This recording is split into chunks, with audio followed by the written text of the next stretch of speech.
এবার নতুন দায়িত্ব নিয়ে বাংলাদেশ দলের সাথে ভারত সিরিজে যাচ্ছেন তামিম ইকবাল খান। ভারত সিরিজকে সামনে রেখে 8ই সেপ্টেম্বর থেকে প্রস্তুতি ক্যাম্পে যোগ দেওয়ার কথা রয়েছে টাইগারদের। এমন সময় জানা গেল তামিম ইকবালও নাকি যাচ্ছেন ভারত সফরে। তবে ক্রিকেটার হিসেবে নয়, আসন্ন এই সিরিজে ধারাভাষ্যকার হিসেবে যাচ্ছেন মিস্টার খান।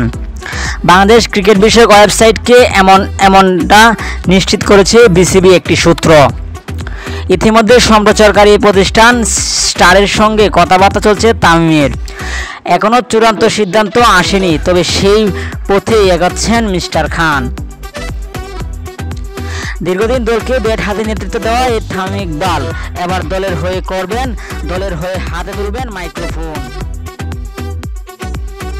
ক্রিকেটাররা যখন ভারতের মাটিতে লড়াই করবেন,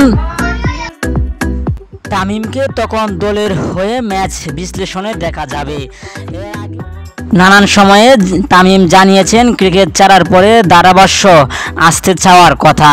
এরই মাঝে বাংলাদেশ প্রিমিয়ার লিগ বিপিএল এবং বাংলাদেশ হোম সিরিজে ধারাভাষ্যক দিয়েছিলেন তামিম ইকবাল। তবে দুবাইয়েরও তামিমকে দেখা গিয়েছে বিশেষ অতিথি হিসেবে। তবে এবার কি তামিম পুরো সময় জুড়ে ধারাভাষ্যক দেবেন কিনা সেটা অবশ্যই জানা যায়নি।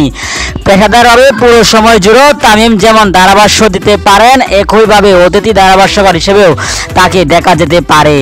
দেশের হয়ে টি-20 ফর্মেট থেকে অবসর নিলেও ওয়ানডে বা টেস্ট থেকে এখনও সরে দাঁড়াননি এই ক্যাপ্টেন। দেশের হয়ে শেষবার গত বছর এপ্রিলে টেস্ট খেলেন তামিম। ঘরের মাঠে সেবার বাংলাদেশের প্রতিপক্ষ ছিল আয়ারল্যান্ড। একই বছর সেপ্টেম্বরের ঘরের মাঠে নিউজিল্যান্ডের বিপক্ষে শেষ ওয়ানডে খেলেন এই কাপ্তান।